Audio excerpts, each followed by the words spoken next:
राधे राधे दोस्तों, लड्डू गोपाल की एक भक्त की कहानी आज हम जानेंगे। बहुत ही इंटरेस्टिंग कहानी है। आप सुनेंगे तो आपकी आंखों में से आंसू जरूर आएंगे। आइए जानते हैं। वैसे तो आप सभी जानते हैं कि भगवान भाव के भूखे होते हैं। उन्हें हम बाहरी दिखावे से खुश नहीं कर सकते। उनके लिए सच्ची श्रद्धा होनी चाहिए। भगवान तो निस्वार्थ प्रेम भाव से ही रिझ जाते हैं। ऐसे ही लड्डू गोपाल श्री कृष्ण की एक ऐसी भक्त की कहानी है। आइए जानते हैं। एक बार एक औरत श्री कृष्ण की परम भक्त थी। उनके पास लड्डू गोपाल का विग्रह था। वो हर रोज सेवा करती थी। एक बार तीर्थ पे जा रही थी तो उन्हें 1 महीने के लिए जाना था और उनकी बहू नई नई शादी कर आई थी। तो उन्होंने कहा कि मैं तीर्थ पर जा रही हूँ, तुम मेरे जाने के बाद लड्डू गोपाल की सेवा करना। बहू ने कहा ठीक है माँ जी, आप मुझे विधि बता दें, मैं पूरी श्रद्धा से उनकी सेवा करूंगी।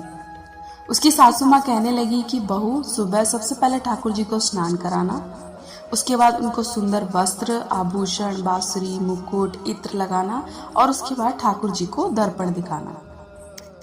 दर्पण में जब ठाकुर जी मुस्कुराए तो उनको भोग लगा देना। बहू ने हामी भर दी तो सास निश्चिंत होकर चली गई। सासू माँ के तीर्थ यात्रा पर जाने के बाद जब सबसे पहले बहू ने श्रद्धा भाव से ठाकुर जी को स्नान कराया, उसके बाद सुंदर वस्त्र, आभूषण, मुकुट पहनाया, बांसुरी उनको दी, फिर इत्र लगाया, ठाकुर जी को दर्पण दिखाया। उसे याद आया कि माँ ने कहा था जब ठाकुर जी का विग्रह मुस्कुराते हुए दिखे तो उन्हें भोग लगाना। लेकिन उसे लगा कि ठाकुर जी का विग्रह मुस्कुरा नहीं रहा। वह सोचने लगी कि शायद ठाकुर जी मेरा श्रृंगार पसंद नहीं कर रहे हैं या उनको मेरा श्रृंगार पसंद नहीं आया है, इसलिए मुस्कुरा नहीं रहे हैं।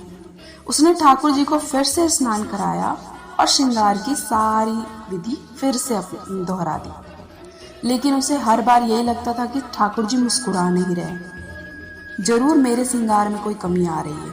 सर्दियों का दिन था, लेकिन बहू बार बार ठाकुर जी को स्नान कराती और श्रृंगार बदलती रहती। लास्ट में क्या हुआ कि कई बार यह प्रक्रिया करने के पश्चात उसे लगा कि ठाकुर जी मुस्कुरा रहे हैं। 1 महीने तक लगातार वह ठाकुर जी की सेवा करती रही। 1 महीने के बाद जब उसकी सास वापस आई तो कहने लगी कि बहू, अब से लड्डू गोपाल की सेवा मैं कर दिया करूंगी। बहू कहने लगी ठीक है माँ, जैसी आपकी मर्जी, जैसा आप उचित समझे। अगले दिन सुबह बहू ने श्रृंगार नहीं किया, सासू माँ ने श्रृंगार किया। तो उस दिन रात को ठाकुर जी सपने में आए और कहने लगे तुम मेरे स्नान और श्रृंगार की सेवा अपनी बहू को दे दो, क्योंकि उसकी सेवा में जो भाव है उसमें मुझे ज्यादा आनंद आता है। तुम भी मुझे हर रोज स्नान कराती हो, लेकिन उसने मुझे स्नान कराया, वस्त्र, आभूषण, मुकुट, बांसुरी पहनाई, लेकिन जब भी वह मुझे दर्पण दिखाती तो उसे लगता था कि मैं मुस्कुरा नहीं रहा, इसलिए बार बार मुझे स्नान करा, वस्त्र, आभूषण बदलती रहती। उसके इस भोले भाव के कारण मुझे सच में मुस्कुराना पड़ता है, इसलिए उसकी सेवा में सच्ची भक्ति का रस मिलता है। सपने के पश्चात उनकी नींद खुली और अगले दिन सुबह उठते ही सासू माँ ने सपने को परखने के लिए बहू से पूछा कि मेरे जाने के बाद तुमने ठाकुर जी की सेवा कैसे की थी। बहू ने कहा कि उसने सारी बात बताई।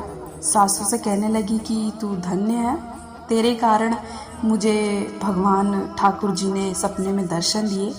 और बहू से कहने लगी ठाकुर जी चाहते हैं कि उनकी स्नान और श्रृंगार तुम करो। यह कहते हुए सास ने अपना स्वप्न का सारा बात अपनी बहू को बता दिया।